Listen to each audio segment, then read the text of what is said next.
So, what about Zootopia 2? Can the screenwriters deliver the same kind of powerful message on par with the first? And give us those characters that we're really eager to see again? I'd say yes, and no. But mostly yes. Fortunately, once again, the sheer momentum of everything this movie gets right pushes us through its own thematic stumbles. But before we look at the theme, let's take a look at the characters and see what's driving them this time. In November 2025, Zootopia 2 promised more adventures of the overeager Officer Judy Hopps, and the now officer Slick Nick Wilde as her too-cool-for-school companion. And where was the audience for this one? Stampeding into theater, to the tune of almost $2 billion worldwide. That's almost double the gross of the original, which itself landed a very respectable billion. I'm rounding up, but basically. With its recent drop onto Disney+, I went into the second viewing already asking a question I couldn't shake.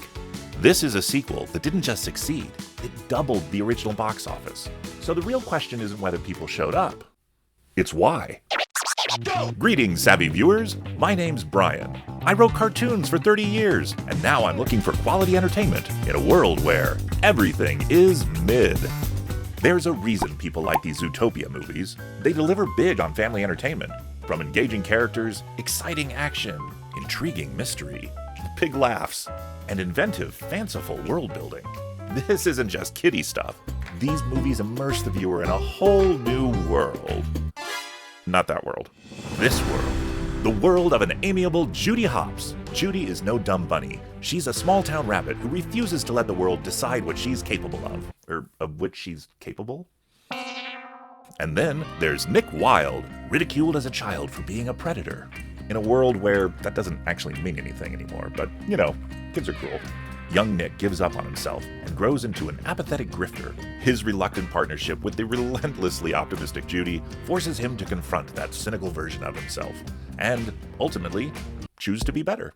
Together, this well-meaning, occasionally chaotic detective duo bucks the odds to uncover a dangerous conspiracy that threatens to tear the world of Zootopia apart.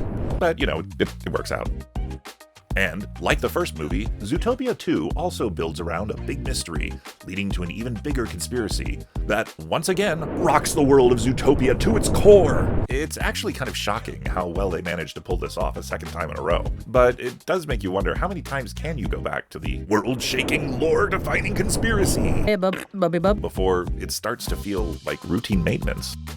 Last time, it was a story about prejudice, and Officer Hopps trying to prove that even cute little bunny rabbits can be good cops. On a personal level, Judy had to overcome anti-bunny bias, which was also the theme reflected in the villain exploiting fear-driven prejudice, making people assume that since-evolved predators were still inherently dangerous.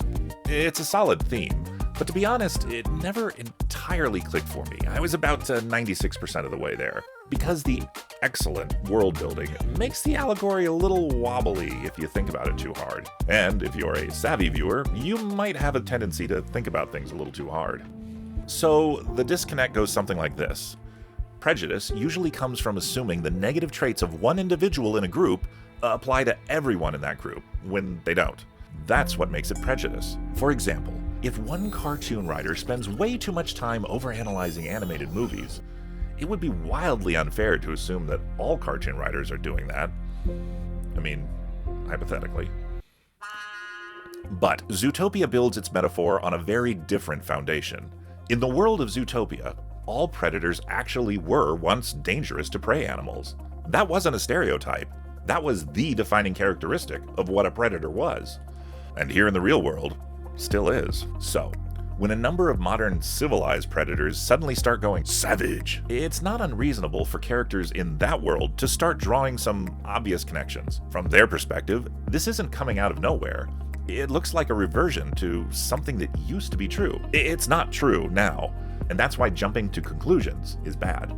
But seeing the correlation, that's not unreasonable. When she chooses to take her predator repellent, the story treats it like a shameful act of bias. But when confronted with actual real-world danger, well, Zootopia danger, is it really prejudice to prepare in case that happens again? In a more nuanced version, even Nick, who has witnessed predators going full crazy carnivore with his own eyes, even Nick might reasonably wrestle with the fear that it could happen to him too. Maybe he's next. I mean, he doesn't know what's causing it. It's only affecting predators. He's a predator. Not that kind of predator. And when Judy gets jumpy with Nick, the story treats it like she's completely giving into irrational bias. But the situation she's reacting to isn't purely irrational, which is why, to me, Judy's terrible moment of fear doesn't feel like the moral failing the movie makes it out to be. I don't know, is it worse that the spray is singling out foxes versus predators in general? Or is that just the logo? I don't know. But you see what I mean, right? Maybe you disagree. This would be an excellent time to jump down to the comments and let me know.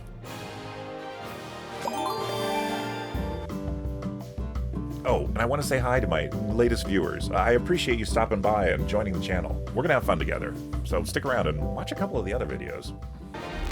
Look, the message the movie's going for is good, pointing out a very real, fear-driven failing in humanity to jump to conclusions, or in Judy's case, to hop to them. And the story successfully delivers its message. But as a one-to-one allegory, things just get a little tangled. No, not that tangled. The good news? Despite my nitpicking over this minor wrinkle, none of this actually hurts the first movie at all, because the real engine of the story wasn't the allegory. It was Nick and Judy. Their awkward journey to mutual respect, and ultimately friendship.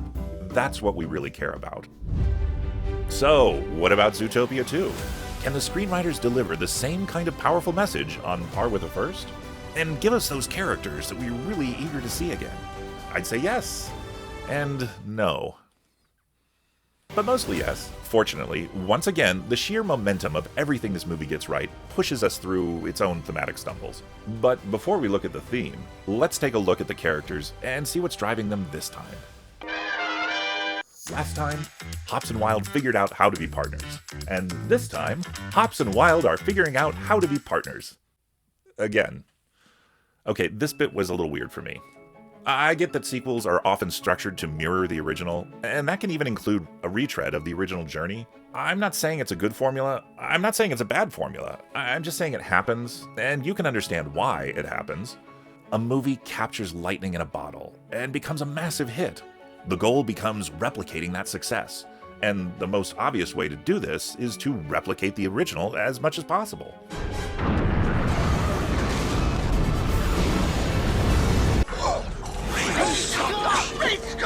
Yeah, okay, we get it. This sequel does eventually find its own way. It just takes a fairly entertaining, scenic path to get there. The problem for me is the first half of the movie doesn't convince me that our two heroes are lousy partners. Most of their friction plays like classic buddy cop chemistry. Judy is tightly wound and hyper-motivated. Nick is laid back and bordering on lazy. Their character-driven hijinks is always entertaining, but it doesn't feel like a relationship on the verge of collapse. Instead, the movie tells us the partnership is struggling, but doesn't show it convincingly. And nowhere is that more obvious than with Chief Bogo. So, when Judy and Nick's first big police action ends with them saving the day, but at the same time creating a costly public relations disaster, the punishment feels like a stretch. Suspend them? Sure. Bust them back to parking duty? Maybe. But sending them to what basically amounts to couples therapy for cops? This doesn't make any sense. Bogo doesn't watch their disastrous chase unfold and think, ah yes, these mismatched partners clearly need to learn better communication skills. No. He sees overzealous screw-ups who don't follow orders out there making a mess of things. Period. He's a police chief, not a marriage counselor. Now, if he had called them into the office to read them the riot act, and Hops and Wild were too busy blaming each other's conflicting approaches to pay attention, that would have set up the cop couples therapy beat perfectly. But instead we get Bogo acting like a concerned father, and Judy goes on to prioritize the case over the counseling, and Nick shrugs along with minimal counterpoint. It's like the movie's tying plot knots to force the story to fit its intended theme. And while the movie does squeeze some solid gags out of the counseling scene, we've seen this trope before, and we've seen it done better. In Wreck-It Ralph, that kind of group therapy setup works because Ralph is on a genuine soul-searching journey. He's there because he needs to be there. Also, fantastic movie. Love me some Wreck-It Ralph. First one. Second one, we don't talk about that. And for pure comedy, Toy Story Toon's Small Fry absolutely nails it with Buzz Lightyear. That support group is ridiculous. It's specific and it's entirely motivated by character. Here, it feels like the scene exists because the movie wants it to exist, not because the characters drove it there. And speaking of Nick, a lot of the time in the first half, I felt like he was doing an impression of Nick Wilde rather than actually being Nick Wilde. You know what I mean? All surface level traits are there. The laid-back attitude, the sly smirk, the quick one-liners. But it starts to feel less like a character reacting to what's happening in the moment, and more like a collection of greatest hits. It's Nick Wilde! Which is fun for a while, but it also makes him feel weirdly disconnected from the scenes he's in. Instead of pushing back on Judy in a meaningful way, or bringing a strong point of view to their conflict, he mostly just kind of vibes through it. Not that kind of vibe. Maybe he tosses out a, we shouldn't be doing this, here or there. And now, we leave town. But without much weight behind it. And that's part of why the relationship conflict doesn't land for me in the first half. Because conflict requires two people with strong and opposing perspectives. Judy's bringing the intensity, but Nick's mostly bringing the shtick. And shtick doesn't break up a partnership. But then, we hit the midpoint. And suddenly, everything comes together. If you've seen the movie, you know what I'm talking about. Oh yeah, it's all coming together. The movie's theme finally snaps into focus when Judy says out loud, "We're different." And it's gut-wrenching. The pressure's on. Her world is falling apart, figuratively and literally. Judy's realizing that she and Nick want different things, believe different things, and maybe don't belong together at all. The breakup is real, and it finally clearly grounds the theme in the characters. From there, the story just gains traction. The villain's othering plot will no longer just be a parallel concept. It will successfully echo the personal story. Judy realizes that part of her struggle with Nick isn't just that they're different, it's that she wants them to be the same. And in her case, that desire comes from a good place. She wants alignment, trust, partnership. But then, the movie flips that idea on its head.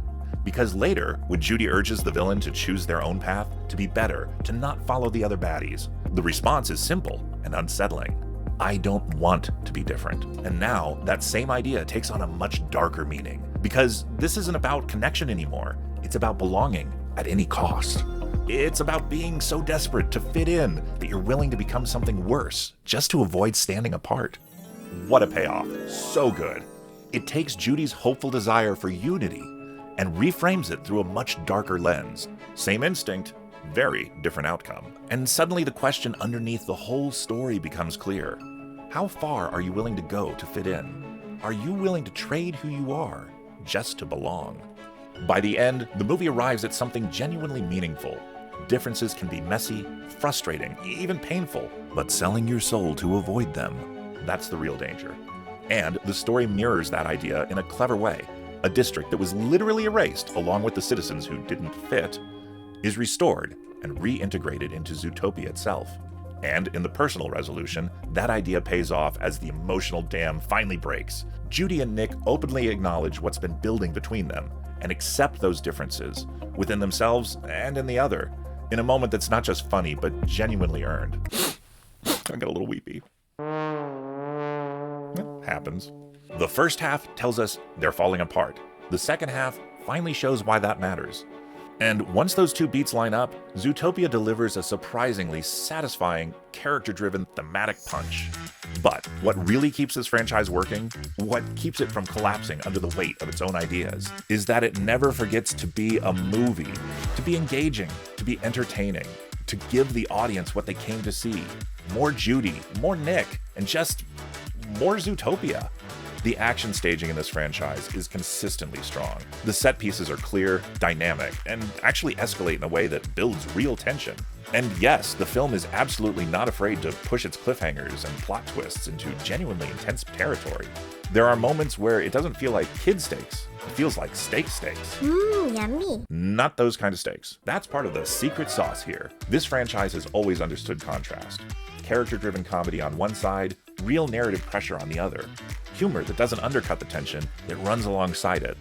Add to that clever, expansive world building, vibrant cinematography, and sincerely breathtaking beauty. It's truly impressive.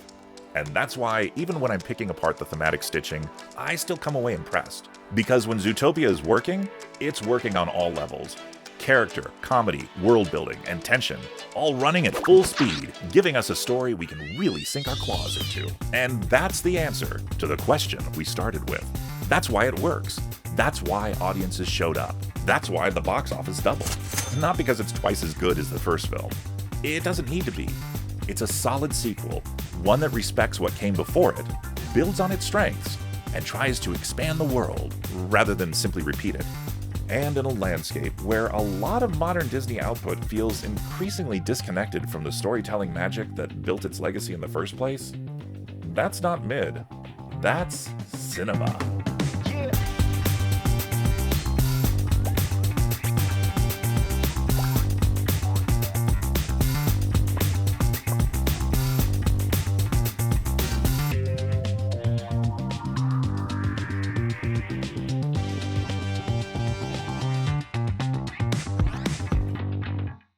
Oh, and if you're enjoying the channel, subscribe.